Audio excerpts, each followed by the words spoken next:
नमस्कार मित्रों। एक बार फिर मैं आपका अपना चैनल कानूनी सलाह के ऊपर हार्दिक अभिनंदन करता हूँ, स्वागत करता हूँ। पूर्व में मैंने आपको कुछ वीडियो दिए हैं जो आपको पसंद आए। आज जो मैं नया वीडियो आपको देने जा रहा हूँ वो है टीएनओ के ऊपर। टीएनओ एक महत्वपूर्ण विषय हो गया है क्योंकि समाज काफी आगे बढ़ चुका है, वैज्ञानिक साइंस भी काफी आगे जा रहा है और इस वजह से कानून में जो विशेषज्ञ की राय होती है उनका अपना एक महत्व होता है और उन्हें बतौर एविडेंस स्वीकार किया जाता है। इसलिए आज के युग में डीएनए का काफी महत्व है। डीएनए का जो फुल फॉर्म है उसको कहते हैं डीऑक्सीराइबो न्यूक्लिक अम्ल। ये दरअसल ग्रेगर जॉर्ज मेंडल जो ऑस्ट्रेलिया के एक वैज्ञानिक भिक्षुक थे, उन्होंने कुछ जो है मटर के खेती के ऊपर इस प्रकार का उन्होंने कुछ प्रयोग करके आनुवांशिक जीन्स का पता लगाया था और उनका एक ये आर्टिकल जो है डीएनए के संदर्भ में सन 1886 में प्रकाशित हुआ था। आज के युग में डीएनए का बहुत महत्व हो गया है। यद्यपि आपराधिक मामलों में ये हमारे हिंदुस्तान के कानून में और न्यायालयों के समक्ष ये हार्ड एंड फास्ट रूल नहीं है कि वो डीएनए के रिपोर्ट को माने, लेकिन विदेशों में डीएनए के रिपोर्ट को बहुत महत्व दिया जाता है। हमारे यहाँ सेक्शन 45 भारतीय साक्ष्य अधिनियम विशेषज्ञों की जो राय होती है वो रिलायबल होती है, सुसंगत होती है और साक्ष्य में ग्रहण होती है। तो इस प्रकार डीएनए की रिपोर्ट जो होती है वो आपराधिक और सिविल दोनों ही मामलों में साक्ष्य में ग्रहण की जाती है, साक्ष्य में उनकी सुनवाई होती है। पर इसका जो सबसे ज्यादा महत्वपूर्ण चीज है वो है सिविल मामलों में, जहां अमूमन संतानों की धर्मस्थता को लेकर के विवाद पैदा होते हैं।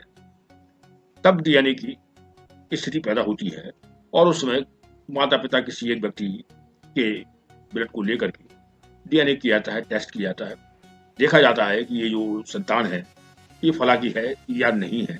और सिविल में इसका एक अत्यधिक महत्व होता है क्योंकि क्रिमिनल में हमारे संविधान के अनुच्छेद 20 के सब आर्टिकल 3 में व्यवस्था है कि अभियुक्त को अपने विरुद्ध साक्षी बनने के लिए मजबूर नहीं किया जाता है। यानी कि अगर अभियुक्त से कहा जाए कि आप जो है अपना डीएनए के लिए टेस्ट कराइए, ब्लड लीजिए, तो अभियुक्त मना कर दे तो उसे जबरिया नहीं किया जा सकता। ये हमारे संविधान में अभियुक्त के बचाव के लिए एक ये प्रावधान दिया गया है। सिविल मामलों में जहां पैतृकता, वंश, धर्मजत्व की बात होती है वहां इसका अत्यधिक महत्व होता है और इसे अदालत को ये चीजें डीएनए के रिपोर्ट के आधार पर अभिनिर्णय करने में, डिसाइड करने में, डिसीजन देने में आसानी होती है, सहूलियत होती है और डीएनए के आधार पर निर्णय भी दे दिए जाते हैं। लेकिन अब हमें देखना ये है कि ये तो सही है, डीएनए जो है साक्ष्य में ग्राह्य है और डीएनए की लोग मांग भी करते हैं। आजकल तलाक के मामले में जहां एडल्टरी का मामला होता है, संतान होती है, उसमें भी लोग ये आरोप लगा देते हैं कि साहब ये मेरा पुत्र नहीं है, ये मेरी संतान नहीं है, इसका डीएनए करा लिया जाए। तो उस परिस्थिति में भी डीएनए की बात होती है।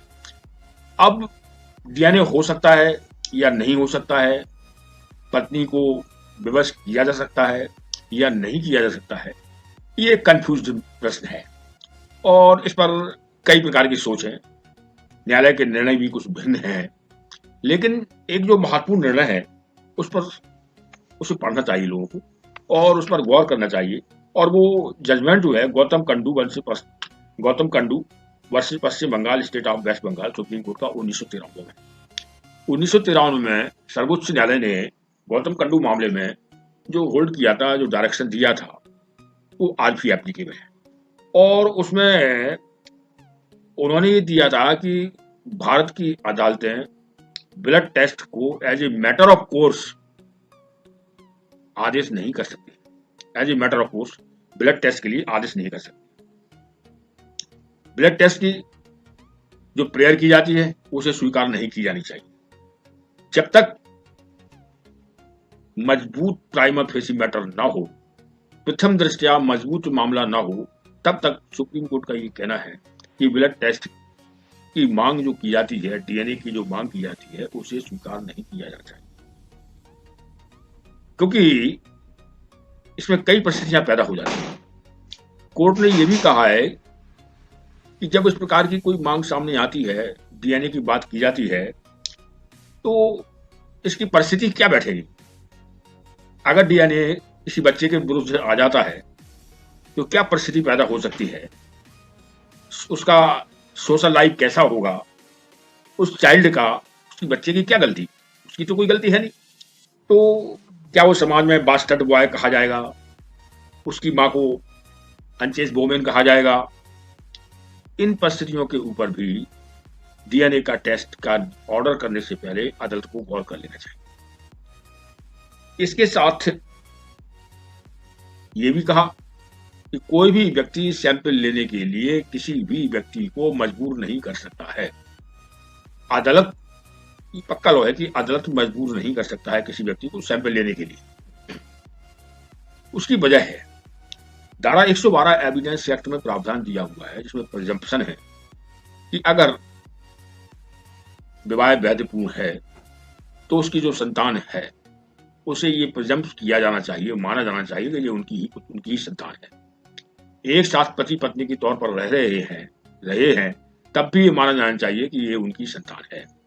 लेकिन कभी ऐसी परिस्थिति होती है कि शादीशुदा है, वैध विवाह भी हुआ है, लॉफुल वाइफ लॉफुल हस्बैंड भी है, लेकिन मालूम पड़ा कि हस्बैंड विदेश में रह रहा है, हस्बैंड किसी और जगह सर्विस कर रहा है, 9 महीने 8 महीने 7 महीने 4 महीने से एक दूसरे से मिले भी नहीं है, और उसके बाद भी बच्चा पैदा हो जाता है। तो ऐसी जो मजबूत स्थितियां होती हैं, उन मजबूत स्थितियों के ऊपर अदालत सोच सकती है, विचार कर सकती है, लेकिन फिर भी अदालत किसी को कंपेल नहीं कर सकती है। ये Gautam Kundu versus state of West Bengal के मामले में ऑनरेबल सुप्रीम कोर्ट ने ये जजमेंट दिया है।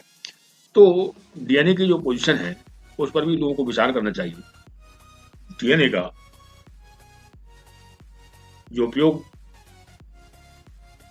खासकर किया जाता है वो गर्भपात, संतान का त्यजन का मामला हो, उत्तराधिकार का मामला हो, नवजात शिशुओं की हत्या का मामला हो, विक्रय आदि इस प्रकार की चीजें होती हैं कि जिनमें डीएनए का महत्व, दो ही चीजें महत्वपूर्ण हैं। हालांकि कानून भी भारत में, हमारे न्यायालय भी कुछ इस पर कंफ्यूज है।